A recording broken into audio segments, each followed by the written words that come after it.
Comic Book Savant, episode 435.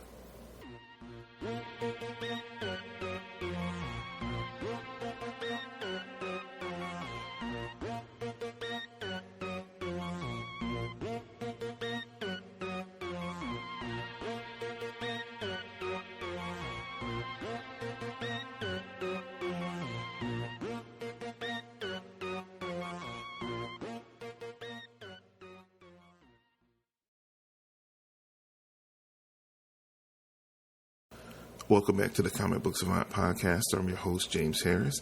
This episode is going to be a spoiler review of SpiderMan Far From Home. So if you haven't had a chance to see the movie yet, I want you to stop the podcast right here and come back to it after you've had a chance to see the movie. If you have seen the movie, we'll continue on in a moment. Again, if you haven't, stop by to the YouTube channel, which is youtube.com/comicbooksavant.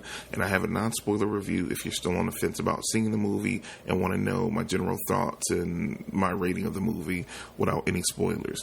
But from this point on going forward, this will be a spoiler-filled review of said movie. So definitely, if you haven't, I say this is your last warning. Stop. Come back after you've seen the movie. Unless you just don't care, you don't mind being spoiled, then okay, fine, we're going to spoil the movie for you. But before we get into that, as always, I'd like to give a shout out to my friends at the Comics Podcast Network. You can find them over at comicspodcast.com. If you like what I do here and you want to find more comic book related content, shows to listen to, it's a one-stop shop to go. There are literally hundreds of different podcasts listed over at the Comics Podcast Network, and you can find a single person podcast like myself, roundtable discussions, two-host podcasts. You can find them focused on particular publishers if you're a fan of one publisher over the others, individual characters or teams.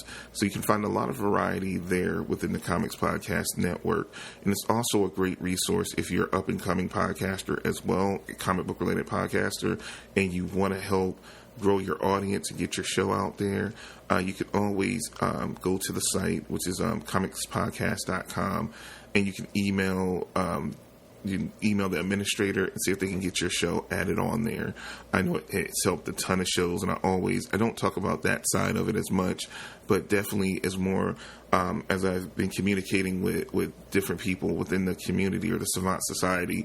A lot of you guys are impassioned and are up-and-coming podcasters as well, so I want to help encourage and grow that as much as possible. So that is also a good resource if you're just starting out and you want to grow your audience.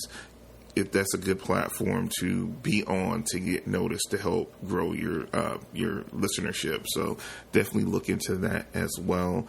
And last but not least, I want to give a shout out to my homeboy, brother from another mother, Mr. Heath Holland over at Serial at Midnight. He's doing great work over there. He collabs here. We do Spinner Rack Bros over here. We also do content over on Serial at Midnight YouTube channel. So it's youtube.com/Serial at Midnight. We do a ton of collabs there as well, but it's video related. Here we do the audio podcast thing, and I'm looking to start doing some video collaborations with him on the YouTube channel as well. But definitely be on the lookout for that. We should be having another Spinner Rack Bros audio episode coming up for you guys sometime soon.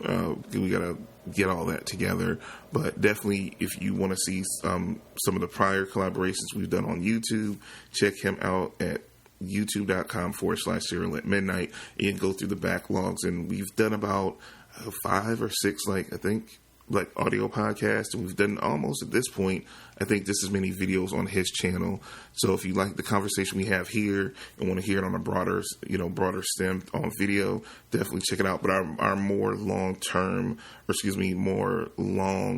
form discussions normally come on the audio podcast.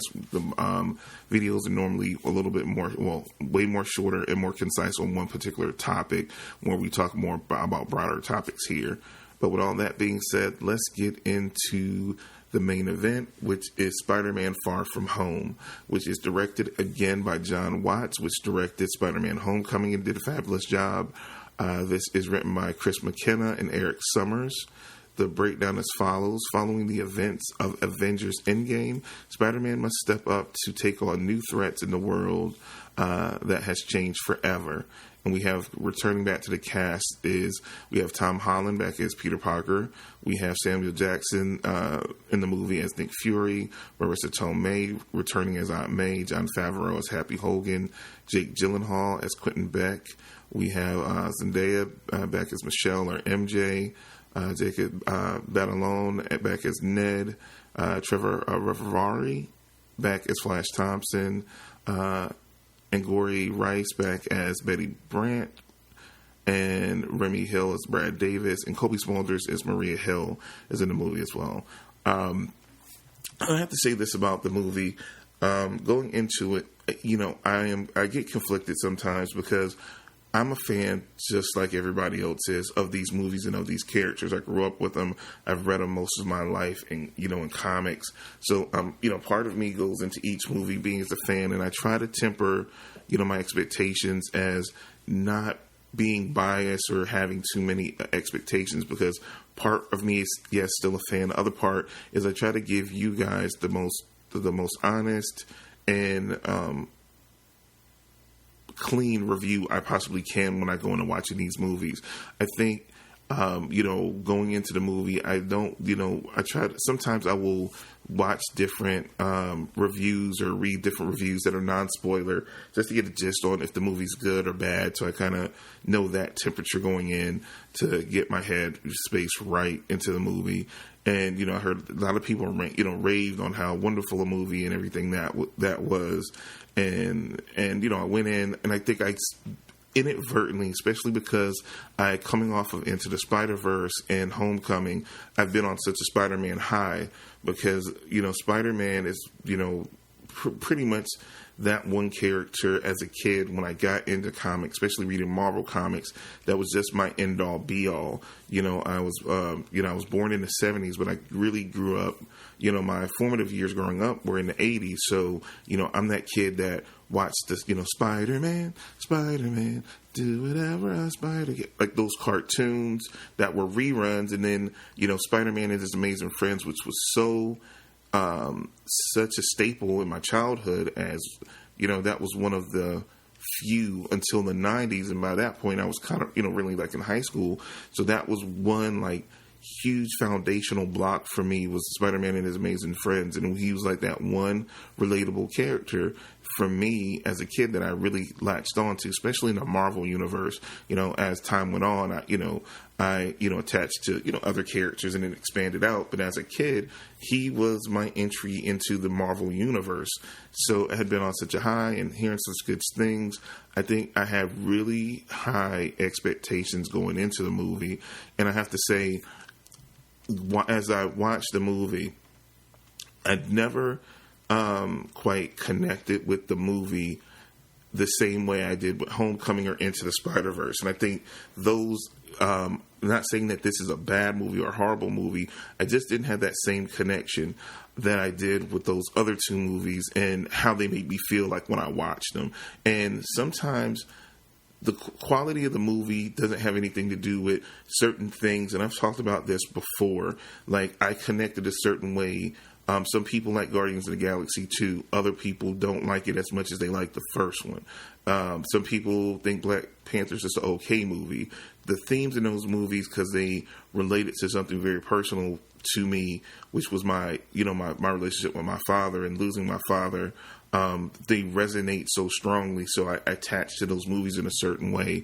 I think how motivations were displayed in Homecoming for like Vulture and why he was doing what he was doing, I didn't like it. We knew it was bad, but I understood it. I felt like and what the growing pains that Peter were going through, I understood. And I attached to them for that reason, so they resonate with me. Similar, themes kind of went into the Spider-Verse. Miles trying to come into his own, proving himself, and things of that nature. Here, you have some of that, but I felt like the ball was dropped some because that was so much of a focus in the other movies, and I felt like they undercut a lot of that momentum in those scenes where I felt like those themes of Peter really feeling the world on his shoulders and being torn between two worlds. They show glimpses of it, but then they always got broken up or interrupted with action scenes. So, and I felt like it was a little bit too much action that hampered the other parts of the movie, to me, that were more important into developing his character. They were there, but they always felt like, I always felt personally that I was shortchanged, so it affected the way I felt about the movie, for me personally. So it, like, when I saw Homecoming, I was like, I can't wait to see that again. When I saw Into the Spider-Verse, I can't wait to see that again. When I saw this movie coming out of it, I was like, of course, because number one, I own all the MCU movies. I'm going to buy it when it comes out. I'll watch it. I enjoyed it. I laughed. It was an enjoyable movie, but I just didn't have that same connection where I would just feel like I would watch this movie like over and over and over again. And which I think is nothing wrong with that. But going into it, that's one thing that was a glaring thing for me, and probably one of the few kind of negative things I could say. Like I said, I felt like at points that the action undercut some of the emotional beats of the movie a little bit more than I would like. Let me say this about the cast. They had a wonderful cast to this movie. I really enjoyed Marissa Tomei. I would have liked to have seen her more on the screen. She was such a bubbly presence. She looked wonderful.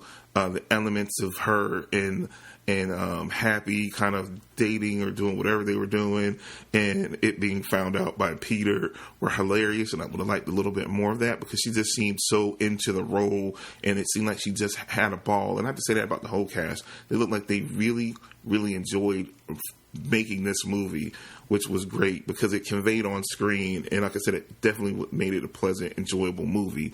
And same thing about Zendaya. I liked, they did a different turn on MJ, and I like her take on it and how her character evolved. Wish she could have done a little bit more on screen, but I like they gave her plenty more, I guess, in essence, than what she had in the first. Where really in the first movie, she was just a background character, and you get the Easter egg at the end that her name's Michelle, but then people call her MJ. So then, I sort of thought that was cool, and they stepped it up. I like to see how even more involved she might be, or how big a role she might have in the third movie, because I like her and Tom Holland's chemistry. They have really good chemistry together, so I want to see that develop more. And I'm glad they didn't make this a full-on love story, but love was in the air, as we had with Jacob Batalon's character with Angourie Rice. That was hilarious. Some people say that, felt like it was kind of annoying, and it made me think about myself in high school. And I was like, no, that's accurate to high school. Like, I never forget, I went to a party in high school, and we know how parties in high school could be. And, my friends gave me a little something to drink, and I got drunk. I'm not going to lie. I don't drink. I've never been known for drinking. Something goes back to my childhood. My dad, he was an alcoholic for years, and he cleaned up around the time I was in high school. So I always worried about me drinking. Just be like, even though my dad was a very functional alcoholic for a long time in his life, it was a bad habit he knew he had, and he cleaned himself up. It was clean, up until the day he died. So like half of my life, he was, growing up as a kid, things I couldn't remember because my parents were, divorced very young in my life. So that side of him, I didn't really know. I would see here and there, but it never affected me in any negative way. I just always had negative opinions of alcohol because, I felt like it was a part of the reason why my parents weren't together type thing. So I had negative connotations. But I go to this party, my friends convinced me, sip this, sip that. I'm drunk. I'm at a party. I go to school Monday. I find out while I was drunk at the party, I had a girlfriend that I had met, attached with, I was dancing with the whole time, that I had no recollection of. And it reminded me so much of this movie on how, while on the trip, Ned and Betty were in a relationship. By the time they come home, it was like, yeah, it's over. We've grown apart, and it was like, yeah, she was, for that time during that party that I could not remember when I was totally drunk, I had, air quotes, a girlfriend for that night. And it was kind of funny because it wasn't as easy for me to get out of that situation, because I guess when you're drunk, you say a lot of things that you don't know you said and you don't really mean. So it took me a little bit longer than, hey, we grew apart, to break up with said girl, because she wasn't trying to let me go. But yeah, I can relate to that. And those parts were just hilarious to me, because it just made me think about that time in high school. It was like, yeah, that really happens. It happened to me, and it was a lot tougher to get out of it. So it was like a funny kind of reminder on how fragile and how quickly things can get serious and non-serious at the same time when it comes to relationships. When you're a kid in high school and you're growing, that these things can happen. So that was like really hilarious to me. Also, I think Jake Gyllenhaal was great as Quentin Beck. I think it really continues the legacy, like even with Into the Spider-Verse, with just this new this line of Sony movies, that they're really doing a good job casting and writing these villains in these movies. Even the Prowler and like Kingpin and Into the Spider-Verse were really well done as well. So I really think this is the best line of villains like they've had in Spider-Man movies, is how they're portrayed. I mean, I guess you could still throw Doc Ock in there. Green Goblin probably would be on the low, and Venom would be on the low end of the spectrum as far as from the Raimi movies. I think and Electro from the Andrew Garfield movies. Yeah, we're not going to talk about the whole Electro situation. And I guess, and Lizard. Lizard's all right, I guess. But they're really like the top of the line as far as villains and motivations, how they tied Quentin Beck and his crew, linked them back to Tony Stark and Stark Industries, and, you know, the main scientist being from the first movie. They showed a little cutout from, you know, towards the end of the movie where Obadiah was, you know, berating him about how, you know, about the armor, and, you know, and they did the cut back to Civil War, I think, when Tony's demonstrating the augmented reality thing, that it was actually Quentin Beck's technology and he was in the background controlling it. You know, and the rest of the team. That was really cool how they tied that back in. And I love those little bits, because it reminds me of Iron Man 3, where, you know, in the original Iron Man, the Indian guy that was in the cave with him, I can't remember what his name is, because he wasn't even credited. I don't think they even credited him in Iron Man 3, but he told Tony that he had met him one time before at a conference, and they put that little tidbit in at the very beginning of Iron Man 3 about that conference that they had actually met, and he was uncredited in that part, and some people noticed it, not a lot of people noticed it, and I saw that and I was like, that's so awesome, because he always mentioned that, and it was kind of like a throwaway line, but then you got to see it come full circle, and it just makes those movies so more cohesive by just little Easter eggs and tidbits like that. So it was really great to see this tie-in back to, you know, Tony and decisions he made, and, you know, even in his death, and he's being revered now for the sacrifice he made to stop Thanos in Endgame. You know, they definitely show the ramifications of that in the world, and how he's been revered, but he still was a man, and he still made bad choices, and he did in business, for whatever reasons that's unbeknownst to us, you know, fired or you know, made these individuals disgruntled, where, you know, they were coming after his tech. So that part was really, really nicely done. Yeah, I feel like I said, I enjoyed the story, but like I said before, I felt like I could have gotten more of the emotional scenes in favor of so many action set pieces, because it felt like all the other momentum with other parts of the movie that were going on always got cut short by another action scene, and I felt like we could have done with a little bit lesser action set pieces. I felt like this was kind of used to cover up the script is not being as strong as like Homecoming was, because hey, it's a lull here. We don't really know what to put. Hey, put another action scene in. And like I said, not that the action scenes were bad by any means, but I want some substance behind my film, especially if you set that up in that world. I wanted to see more of him in Doubt. They had the great scene with Happy, tending to him after he picks him up in the Netherlands, and they have that great conversation. I kind of wanted a little bit more of that in the movie, because it was so great when those scenes hit.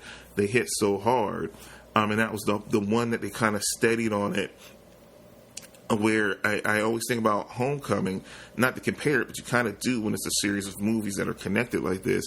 It felt like, it was the great scene. I love the scene at the beginning of the movie with Michael Keaton cementing his motivations and it being linked back to Tony coming in with Damage Control undercutting him, where he had got the contracts. Michael Keaton had got the contracts. He leveraged everything to take care of his family, his men, and then they come in and take everything from him.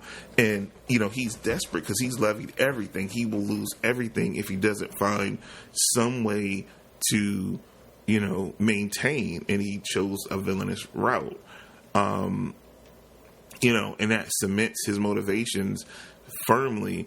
And then the scene where they're in a car and he figures out who he is and he threatens him. He's like, if you interfere in my business again, I will kill you and I will kill everyone you love. That's deep. That and I felt like we didn't have as much of that in this movie as I would have liked.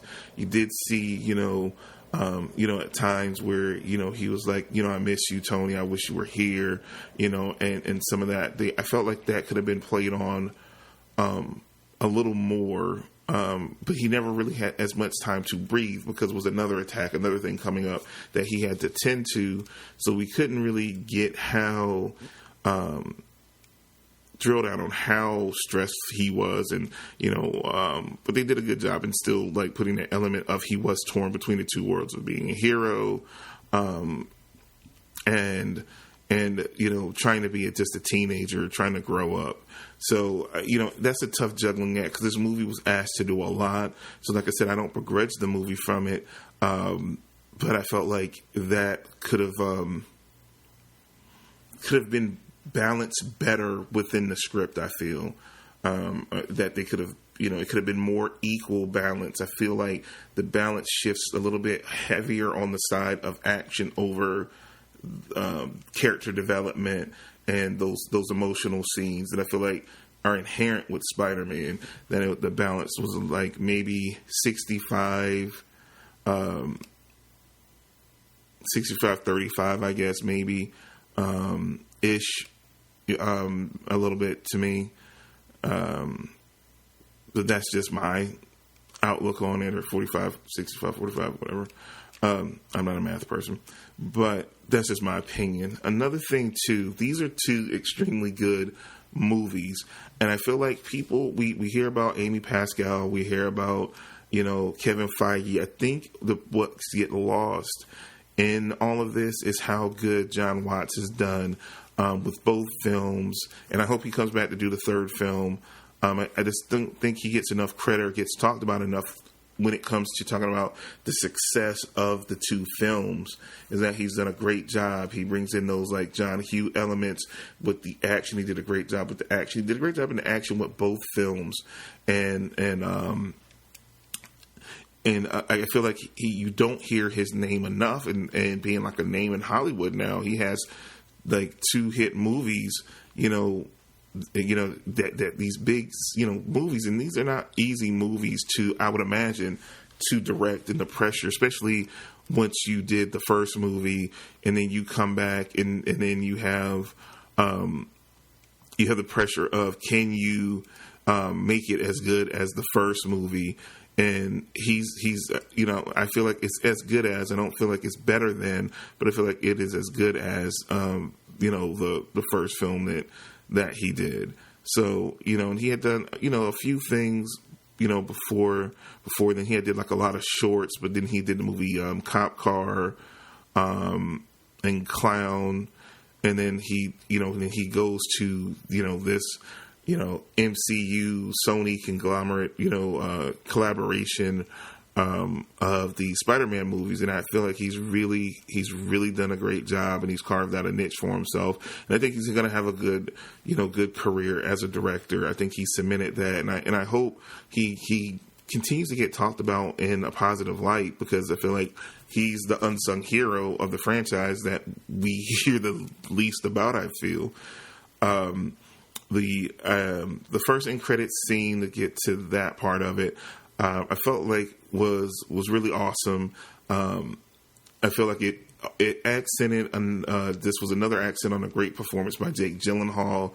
Just how Jake really befriended Peter, and then of course we know Mysterio is just a villain, so you're just waiting for that shoe to drop.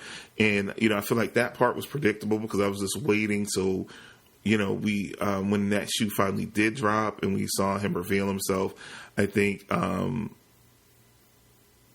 that was just such a great performance. So seeing him get this last poke in, or this last jab, even in defeat, he kind of still wins, because he still gets the outcome he wanted. He kept saying to his people that no matter how bad things were going in the final fight scene, that he had a plan B, and boy did he ever, by revealing Peter to be Spider-Man, and leaving that bombshell and setting things up for the third movie, which could possibly have like a little bit darker tone. I don't know. Like, the stakes definitely have been raised. And then I love the piece of bringing J.K. Simmons back as J. Jonah Jameson.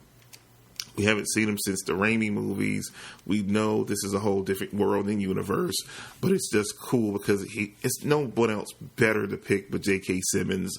Like, with that role, he just brought it to life in such a certain way. So seeing him back in this new iteration and in this MCU as J. Jonah Jameson is awesome.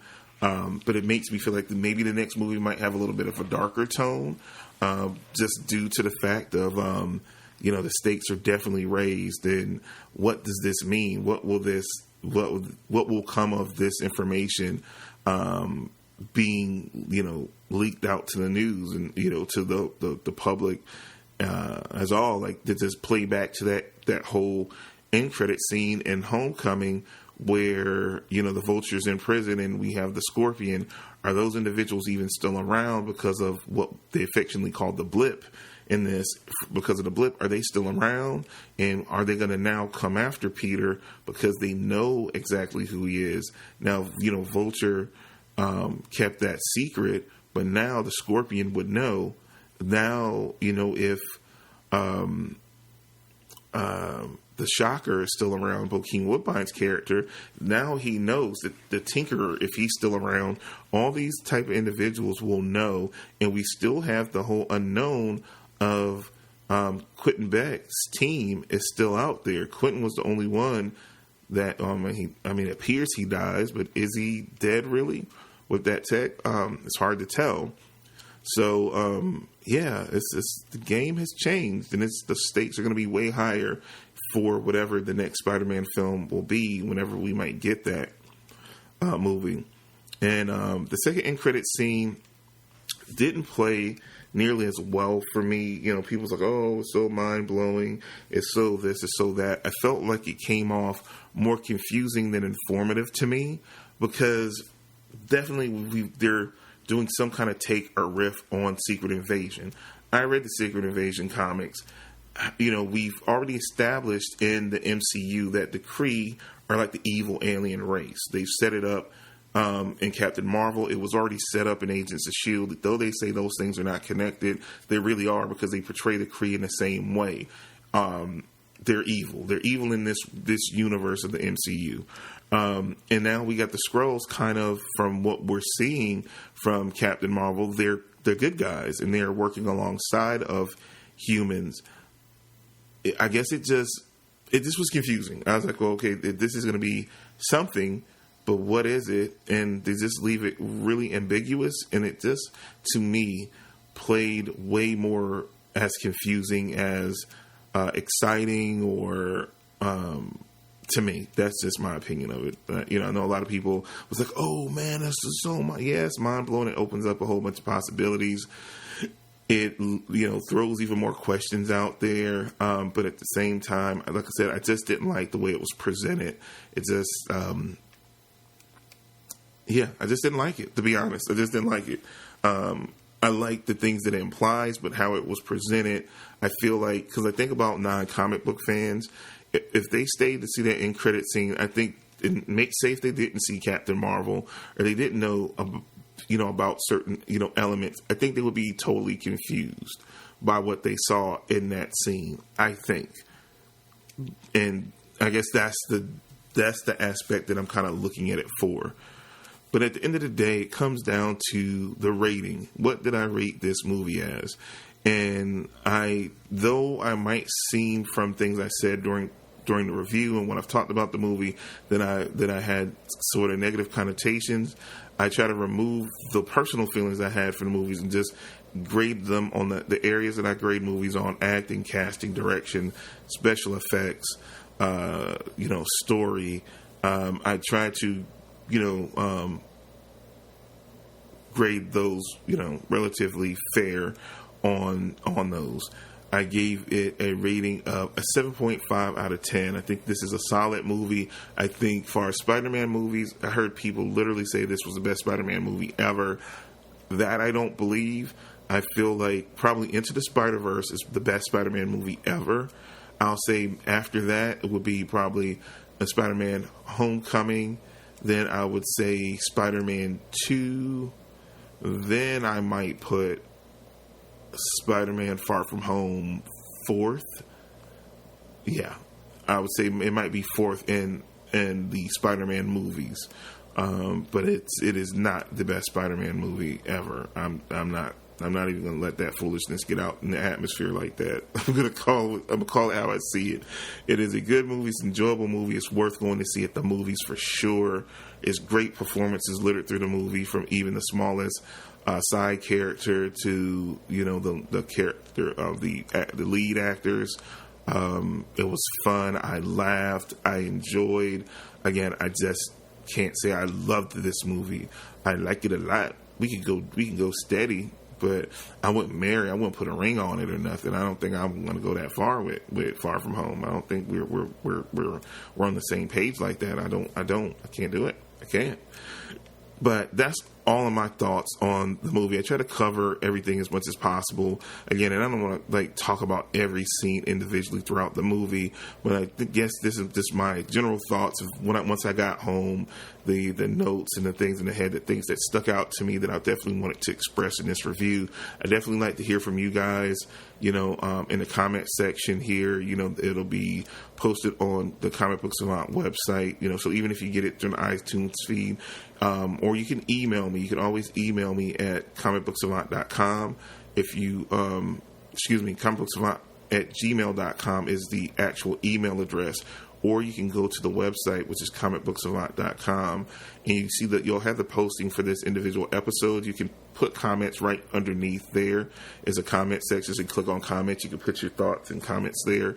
Or you can just email me. If you go to the Contact Us page, it's an email form that you can just fill out there on your thoughts. I'd like to hear what you guys thought about the movie for sure. If you're part of the Savant Society Facebook group that we have now, it is just facebook.com/groups/the Savant Society, all one word. I've had more and more people join up. I appreciate it. So if you want to be a part of the community there, just hit that website up. It'll you request to join. As soon as I see your request, I approve it, and you can get on into the group. We have great discussions.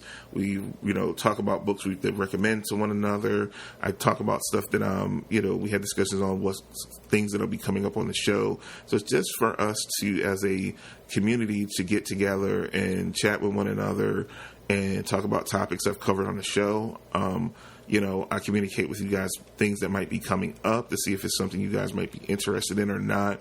And just for all of us to connect and get to know each other. That's the main reason for the Savant Society group, is really for us to get to know one another better. And that's all I really have for you guys for this episode. It'll be more episodes coming out. It's a lot of stuff coming up. In August, we have the anniversary of the show.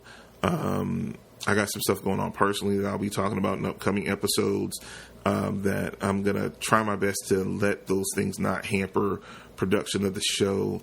I'll have some surgical procedure that's going to be coming up, and it's going to put me down for a little bit, but I'm working hard in between the episodes that you're getting on having banking content, so when I do have surgery and I won't be able to do content weekly, that I'll already have things stacked up, so when I'm recovering, that you'll have a constant flow of episodes. There's no fall off for you guys. I appreciate all you guys' support. You have been great, and I can't go into just how much you guys have meant to me and keeping the show going, and just it's growing, after 14 years almost now, going into 15. You guys have just been awesome, and you guys have been a great motivating factor for all the great work I feel like I've put out, and just you guys helping me grow on multiple platforms, not just on iTunes, but the YouTube channel, and even the Patreon. You guys are coming over to Patreon, and you're showing your support, and and the content is diverse on every platform. And you guys that are that really enjoy it have really spoke out and have reached out, and I appreciate every single one of you guys. But that's all I have for you guys for this episode of Comic Book Savant. I'll be back next week with another episode. Until then, you guys stay safe, and I'll talk to you soon. Take care.